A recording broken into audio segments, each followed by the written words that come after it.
kasi pag pinagpawisan ka, itong Pocari Sweat daw ang pwede mong inumin. Pang ano siya sa mga yung init bitaw, tapos yung pawis mo ang dami. Hala, may nakamotor, oh, parang sa atin mga sisila. Yung motor na walang sidecar nasa likod ko, nakamotor.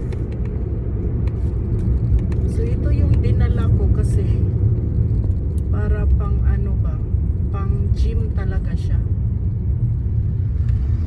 Hindi na lang ako nagdala ng tubig. Ito kasi matamis eh. Parang ano talaga siya, yung medyo matamis, pang sports drink. Ganyan. So papunta na tayo sa ating destination. Medyo malapit lang naman yung gym dito sa bahay.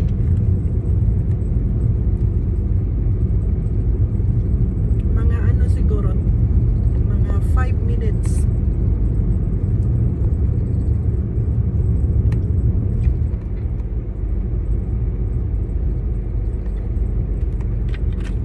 Tapos ngayong 20, mag-donate ako ng dugo mga sisilab. So pupunta yung Red Cross sa ano namin, sa trabaho namin. So mga 1 o'clock and 45 minutes yan, mag ano na kami, magpunta na kami dun sa bus. So kukuhaan na kami ng ano, dugo. Sabi ko sa kasamahan ko, sabi ng leader namin, alam mo yung nagbibigay ng dugo, mga mataba daw. What? Yung mga tampok daw mga sisilab, yung mga matataba ang nagbibigay ng ano, nagdodonate ng dugo. Wala daw mga payat. Sabi ko, ba? Oo, sabi niya ganun. So member pala ako sa matataba. Kasi wala man daw payat ang nagdo-donate ng ano ba yan, ng dugo. Kaya natatawa ako sa kanya. So may kasamahan ako sa ano namin, sa grupo namin. Mataba din siya mga sisilab. So tinanong ko siya, sabi ko, bakit ka nagdo-donate ng dugo? Anong ano mo, rason? Sabi niya, kasi hindi na ako nire-regla. Kaya ako nagdo-donate ng dugo para mapalitan daw yung lumang dugo ng bago. Sabi ko, ganun ba? Ganun pala yung meaning sa mag-donate? Oo, para yung luma mong dugo ilabas yun, di ba? So bago na yung ano, yung dugo mo. Parang ganun ba mga sisilang? So maganda pala siya sa mga menopause na tao, na babae, kasi ano, yung hindi ka na nire-regla, hindi ka na nagbabawas, ano siya, yung, di ba nakapundo lang yung dugo mga sisilab. Kaya kailangan mo talagang ano, mag-donate, ganon. Ay, mag-back muna ako. Dito na lang ako mag-park. Kaya daw siya nagbibigay ng dugo. Sabi ko, ganon ba? So ako din, ganyan din gagawin ko. Kasi malapit na tayo mag-menopause. Magkaroon ng bagong dugo yung katawan natin. Kaya ako magbigay. Uy. Ayan, let's go. Wait lang. Ang inumin natin, baka makalimutan.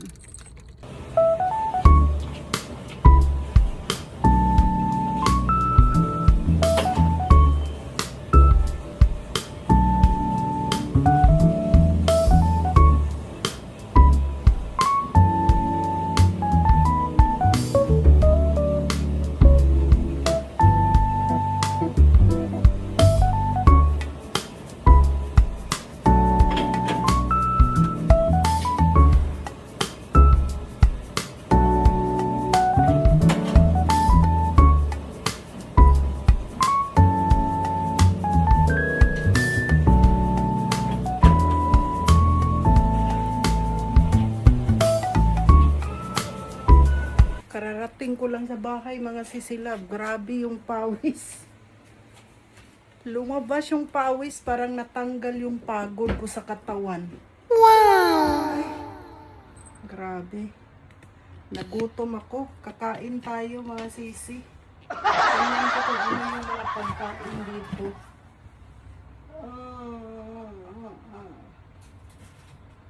May suba pa tayo mga sisilab. Masira to pag hindi ko kainin. Ayan o. Ayan. Hala. Bukas na nga ako mamalingki mga sisi. Grabe yung pawis. May nakita akong customer ba noong noong Sabado. Sabado ba? Anong Friday? Nakatingin siya sa akin doon sa gym.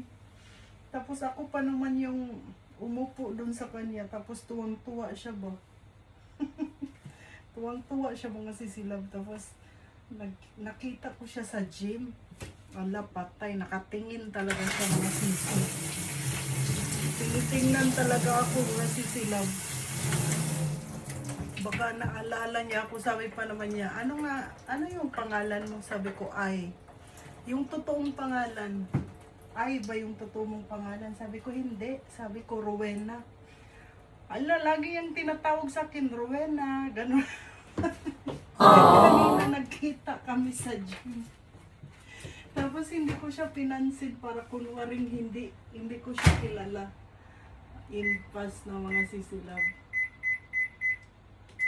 Ang liit ng lugar dito. Nagkita-kita yung mga customer. Sobrang liit. Ano ba yan? Ito, may binigay yung kasamahan ko sa work mga sisilab sa part-time. Ayan paborito kong paborito kong bagoong. Wow! I-ano pa yata to mga sisilab, no? I-gisa. Kaya bibili ako ng ng kamatis. Ito pala yung sinasabi ng ng customer na gusto daw siyang kumain nito. Sabi ko, hindi yan masarap. Sabi ko pang ganun. Ano to? May date ba? 26. Ala, sira na yata ang mga sisilab. Tingnan nyo, May 15 pa natapos. Ano? What? Pwede pa ba to? Try natin. May 15 daw siya na. Impas na. Expired na yung pagkain. I-ano natin mga sisilab. Kasi sayang. Sayang yung pagkain natin ba?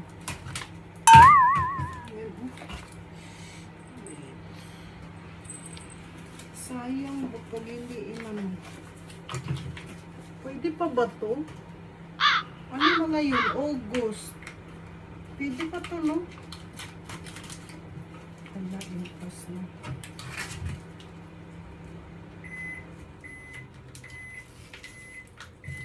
Parang may siya. Okay pa ba to? Naka naman siya, naka-zip lock. Ano ba yun?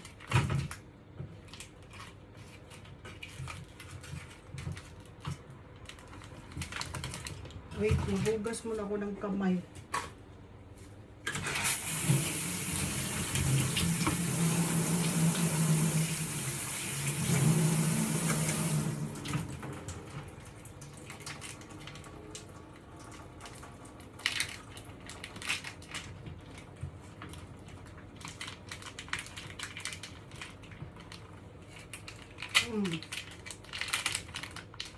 Ayan.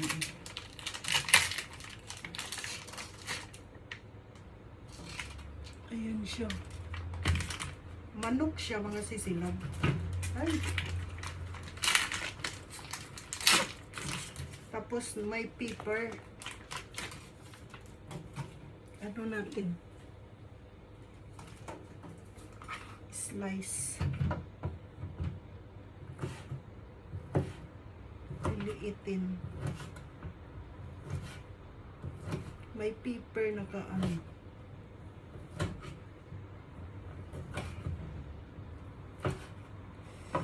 Hindi naman siya ito masira, no?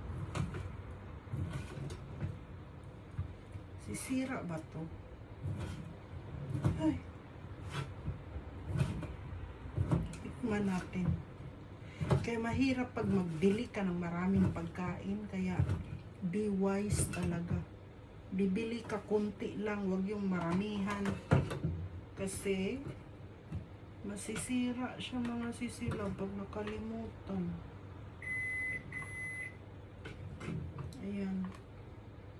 Tikman natin. Masarap. Manok. Yummy.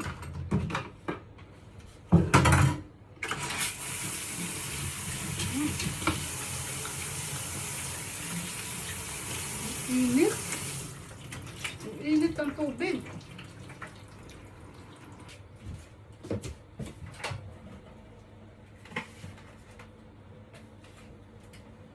Ayan, naluto na. Ala, wow! Yakisoba. Ay! Yakisoba. Ay, may ano pa siya, oh. Tingnan nyo, mga sisi. Diba? Sarap. Ayan, iinom muna ako ng ano, collagen. Para matanggal yung pagod natin, mga sisilaw. Wow! Yeah. Kunti lang. Ayan lang. Para hindi tayo mapagod. Kasi pang ano din siya sa pagod, mga sisilaw.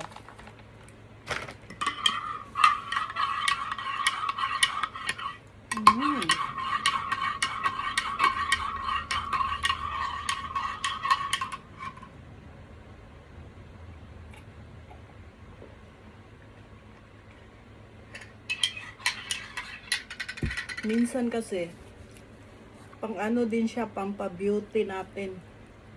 Kaya pag pagod na pagod yung mukha mo, lumalabas yung haggard, di ba? Pero pag iniinom ka ng collagen, hindi talaga siya nagka-haggard.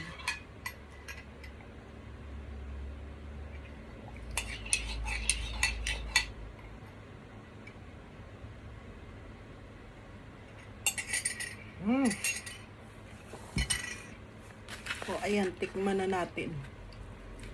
Ala, hindi man makita yung kinakain natin. Paano ba ito? Ito ganun? Ayan, ganyan na lang. Itadakimasu.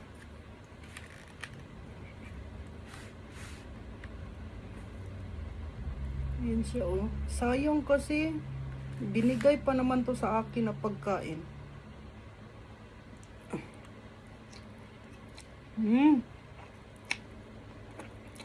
Sarap.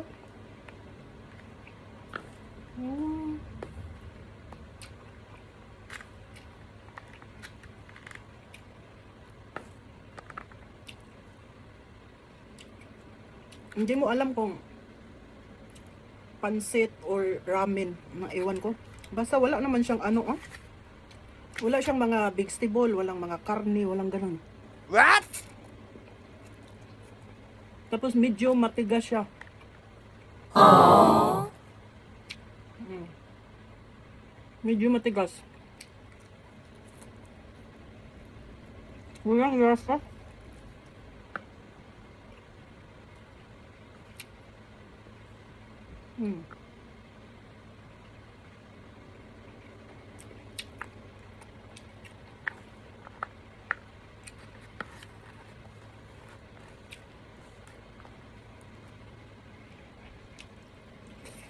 Init. Yung kanin masarap.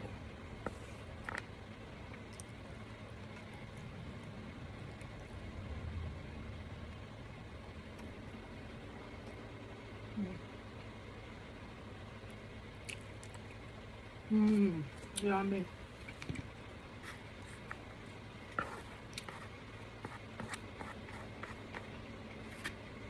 Kaya pag maraming pagkain sa rep, para kang naghahabol mga sisilab. Kaya hindi ako namili ngayon. Kasi ayaw ko yung mag-expired. Katulad nito, expired na. Hindi naman siya nasira. Kasi nakaano siya yung, ano ba yan, yung natanggal yung hangin. Baka pwede to 1 year, mga ganon. What? Masarap, manok.